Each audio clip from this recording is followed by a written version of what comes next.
Нэгдсэн үндэсний байгууллагын ерөнхий ассамбле 2008 онд жил бүрийн 10 дугаар сарын 15-ны өдрийг дэлхийн гар угаах өдөр болгон анх тэмдэглэхэд 70 гаруй оронд 120 сая хүүхэд нэгэн зэрэг савнгаар гараа угааж тэмдэглэж байжээ.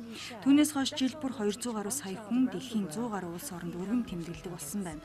Өдгөө 8 дахь жилдээ тохиож байгаа гар угаах өдрийг энэ жил цэвэр гарын төлөө нэгдэцгээ урайндор тэмдэглэж байна. Ялангуяа гэр хороололд ундны ус хязгаарлагдмал, ахуйн хэрэгцээний ус хязгаарлагдмал байдаг энэ хүүхдүүдэд анхаарлаа хандуулна. Тэгэхээр Монголын улаан загалмай нийгэмлэг бол зөвхөн гар угаахаар зогсохгүй, эрүүл аж төрх ёс, сургууль цэцэрлэг, хүүхдийн байгууллагын ариун цэврийн байгууламжууд стандарт шаардлагыг хангасан байна уу? Энэ чиглэлээр бас холбогдох төрийнхөө байгууллагуудтай хамтран ажиллахад анхаарлаа хандуулж байгаа.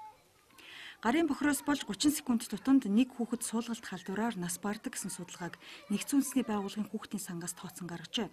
Хэрвээ гараа сайтар савндж угааж хэвшвэл суулгалт халдвараар өвдөх эрсдэлтэй 3 хүүхэд тутмын нэгийг, амьсгалын замын халдвар буюу хатгалгаа өвчнөөр өвдөх эрсдэлтэй 6 хүүхэд тутмын нэгийг тус халдвараас сэргийлж чаддаг гэсэн дүгнэлт гарсан байдгийн байна.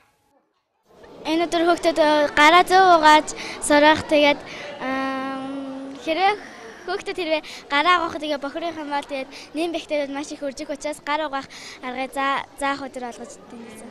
Өглөө тэгээд угаагаад өдөр нь угаагаад тэгээд орой унтахаас өмнө угаах хэрэгтэй. Энэ өдөр гараа зөв гараа угааж сураарай хөвшөөрэй гэж хэлмээр.